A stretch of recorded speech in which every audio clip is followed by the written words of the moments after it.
Alright, hello everyone, and now welcome to game number 2 in this series between Foggy and Lucifer. Lucifer has spawned as the yellow undead over here on the top left-hand side of Echo Isle. Meanwhile, over here on the top right, we have Foggy spawning as the red night elf. Echo Isle, a map that has been part of the BattleNet ladder map pool and NetEase map pool for quite some time, as we do see things get underway. Alright, Tomb of Relics is down. It looks as though we are going to be opening up with ghouls in game number 2 of this series, as we are quickly going to be heading over to the 2-minute mark before I slow things down.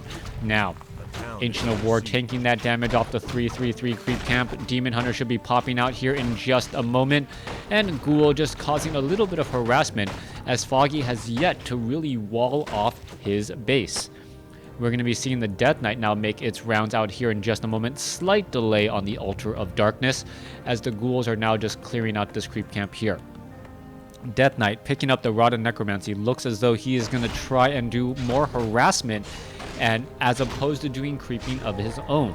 Demon Hunter has already picked up the Gloves of Haste and could try to get to level 2 relatively fast. I take it back. Death Knight instead opts to go off after the Ogre Warriors creep camp. We'll be able to finish off this creep camp here in just a moment. Ogre Warrior, Death Knight, well, clearing out the 333. Now, what is the follow-up play going to be, and how is Foggy going to respond to what we saw in game number 1 from Lucifer? Lucifer is actually using a completely different tactic and strategy than we saw in game number 1, so the sheer number of ghouls may actually be a very big threat to Foggy.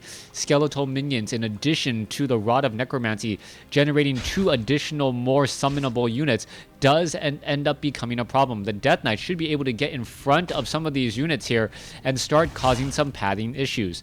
Alright, there goes the Archer. Archer trying to get away. It looks as though it could get taken down. Skeletal minion getting body blocked by the Archer. Beautiful, beautiful teamwork right there, as Foggy saves his Archer only to perhaps lose his Demon Hunter. Alright, there you go. You see Immolation. This is an incredibly dangerous situation to be in. Are we going to see a Scroll of Town Portal? Yes, we are. Scroll of Town Portal, as the Archer is not going to try and chase down that one ghoul. Alright, beautiful burn of the Scroll of Town Portal right there. 2 low hit point ghouls heading back home, knowing that they did plenty of damage without killing a unit here in the opening moments of game number 2. Foggy is currently setting up and teching the tier 2 already, and we should be expecting to see dual Ancients of Lore with Dryads and Bears. Dryads, almost a necessary unit when facing the Undead, just because of those destroyers and how powerful they can be, but we know that your opponent will then just often try and go for Crypt Fiends, which really shut down those Dryads. Demon Hunter gonna go ahead and finish off one ghoul. Is he gonna be able to do any more? Demon Hunter does not have mana burn, and the Immolation is kind of a short-lived ability. You can see that the Demon Hunter now making its rounds over. It does deal a good amount of damage here, and it does have, well, damage over time. Will he be able to catch up to that ghoul? That is the big question. One more shot could have done it. As you see, wow, no, the ghoul able to survive, heads back home with 30 hit points left, as the Demon Hunter now in a little bit of trouble, needing to get away from the action. Archers now making their way back down across here. Demon Hunter still going back and forth once again. Where are these archers going to be traveling to next, as the Demon Hunter finds, well, a low hit point in a full hit point in transit ghoul, as the archers now make their way back over. Alright, where are the archers trying to go so far? Foggy is doing a great job microing every single one of these units, as the Panda does come out to play and may be able to finish off a unit or 2. Alright, ghoul gonna get taken down. There it goes. Level 2 now on the Demon Hunter. Very important. Death Knight still sitting at level 1. Picks up a Naga Sea Witch, as the units are going to be, well, Staff of Preservation and now sent back home. Demon Hunter has not a Staff of Preservation. I was going to say Staff of Teleportation, and goes back home. No Staff of Preservation as of yet. Final Forest Troll Berserker and Ogre Mauler will get finished off here, as one of the major creep camps gets cleared out. Demon Hunter, Panda now looking to finish off the 5333 creep camp. Ogre Magi should be dropping a fairly strong consumable on this map, as the Ogre Warrior also is just spreading out a lot of that damage across multiple units. So far, the standing army for Foggy is really not that impressive. Only 3 archers and 2 heroes, as we do see the Tome of Intelligence. As we eventually see the transition away from the ghouls and into Crypt Fiends, the Panda's Breath of Fire is not going to be strong enough. Archers taking a large bit of damage. Death Knight now gets to level 2, as Mana Burn is going to be on the table now that it is effectively removing a valuable resource from the Undead. Death Knight could have easily launched a Death Coil there, decided against it, as the Death Knight remaining ghouls are still wandering around. We are looking at a Slaughterhouse being added, Crypt Fiends, the eventual transition, as the Death Knight, Naga Sea Witch, level 2, level 1, look to pick off any units that are just a little bit out of position. Death Knight gonna get into position here. Demon Hunter now leading the charge from the north. Panda nowhere to be seen, but Undead does not want to be a part of this fight just quite yet. All right, we're going to see Frost, nope, not Frost, Frost Arrows followed by Death Coil. A little bit of damage right there. Demon Hunter should be able to finish off one of these ghouls. Are we going to see a Breath of Fire? There we go, as the Demon Hunter once again takes a little bit more damage than it would like. Archer now gets taken down as well, as the Dryads are now starting to poke apart at the Undead heroes. Naga Sea Witch should be able to get away, and we should also be getting a Lich as well once the Black Citadel is done, as the Demon Hunter Mana Burns the Death Knight for a second time. All right, Cold Arrows causing some problems. Demon Hunter down to 77 hit points. Is it going to cause him to get taken down to 29 hit points? And it looks like he'll back away, and for some reason, some shape or form, yes, wow. All right, level 2 heroes falling on both sides, Demon Hunter and the Naga Sea Witch, as they are going to be joining out on the battlefield in about 45 seconds. Druids of the Claw now joining back in. Obsidian Statues joining back in as well. So both sides have their main or their secondary way of healing in play, and their primary way of healing on the battlefield. All right, a bit tired, I apologize, as the Panda now looks to clear out the remainder of this Renegade Wizard creep camp. I don't believe he's going to be picking up any sort of mercenary, since he's already far enough along the tech path to get comparable units for a bit cheaper.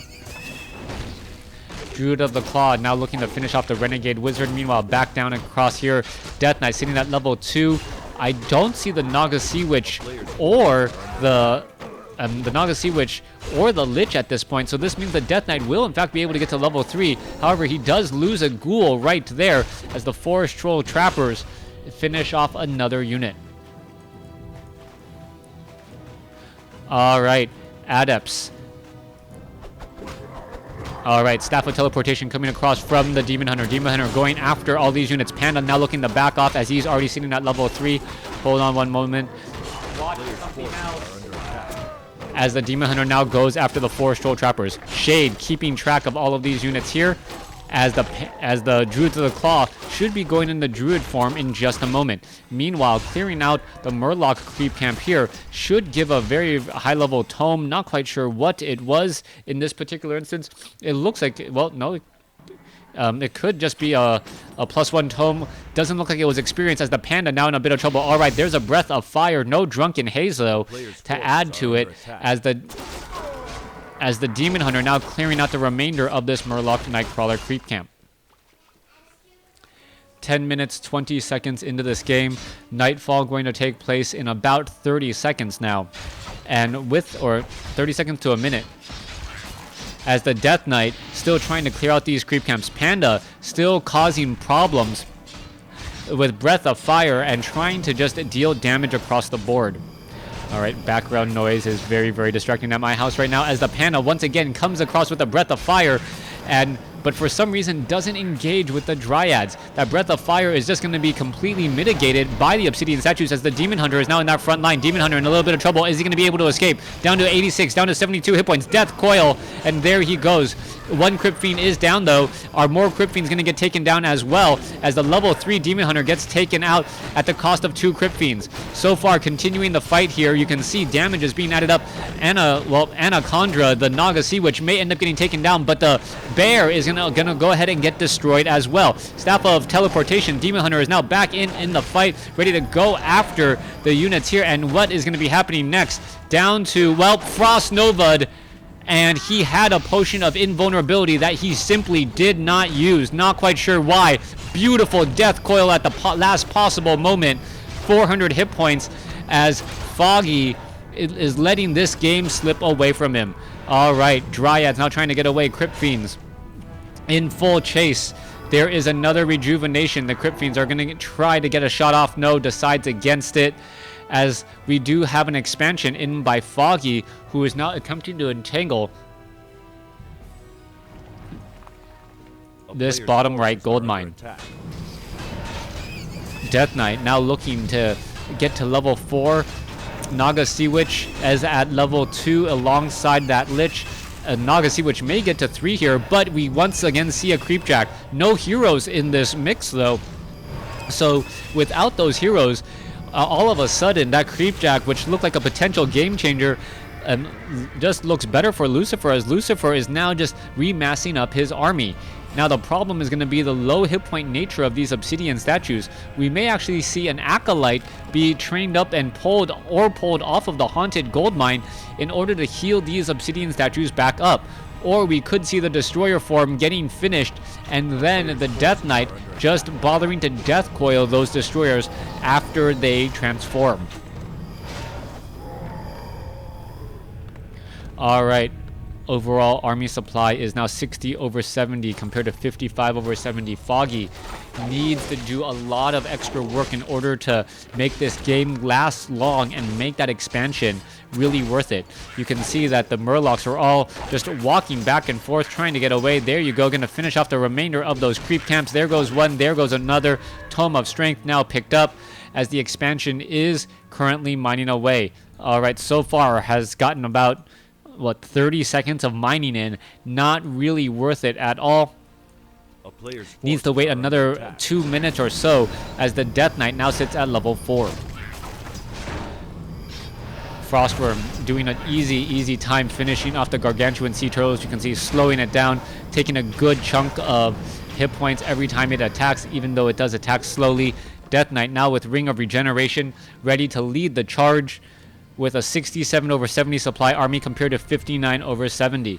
That supply difference is much larger when you account for the fact that the Entangled Gold Mine has 5 extra Wisp on that gold mine, so it is actually closer right now to 58 to 70 in overall supply, as we should be looking at a new Ziggurat being summoned here in just a moment. Abomination looking to attack. No way to throw that hook and pull a Dryad over. Abomination is not Stitches, as well, Stitches is an Abomination, but Abomination is not Stitches, as the Frostworm now going to make its way from the bottom side of this base. Using the tree and this narrow passageway as a bottleneck, it's going to be very difficult for the Dryads to really get in here. You can see that the Dryads are able to poke apart some of these Crypt Fiends. Breath of Fire does go down. Anti-Magic Potion being used, as well as the Demon Hunter in serious trouble, quickly being forced to use a Potion of Invulnerability. Panda now once again may try and go for another Breath of Fire across multiple units. There it goes. High damage units. The Dryads are now trying to poke apart here. Bears are in the front line, and this is actually looking like a good spot for Foggy if he can keep that Demon Hunter alive. Unable to keep that Demon Hunter alive, that is always an issue, as another Breath of Fire comes across. A Bear almost finishes off an Obsidian Statue, but it lives to fight another day. Death Coil trying to save those 2 Frostworms on the high ground. It looks as though the Ancient of War could get taken down. Obsidian Statue, Breath of Fire getting taken out again, but the Crypt Fiends are going to eat through all of these Dryads, and if you cannot engage while your base is getting attacked, well, that's generally how you lose bases and the game. Dryads now trying to poke apart the remainder of these units. Crypt Fiends now switching their efforts back onto those Dryads. You can see how quickly those units do melt with just a bit of focus fire as a breath of, well, not a breath of fire, a staff of preservation takes away that bear. Frostworms now heading back off to the north. Demon Hunter now ready to go with the rejuvenation. We do not see a destroyer as of yet. Bears going back in the bear form as we see a panda fall at level 4. Demon Hunter still seeing that level 3 very, very uncomfortably without the rest of his army, and I believe this is going to be the game. Lucifer should be able to take this series 2-0 as we still see more and more units on the run. Fork Lightning, Frost Nova, finishing up more units. Death Coil healing up the unit again as we see Lucifer take this series 2-0. Thanks for watching. Thanks for listening. Hope you guys enjoyed it.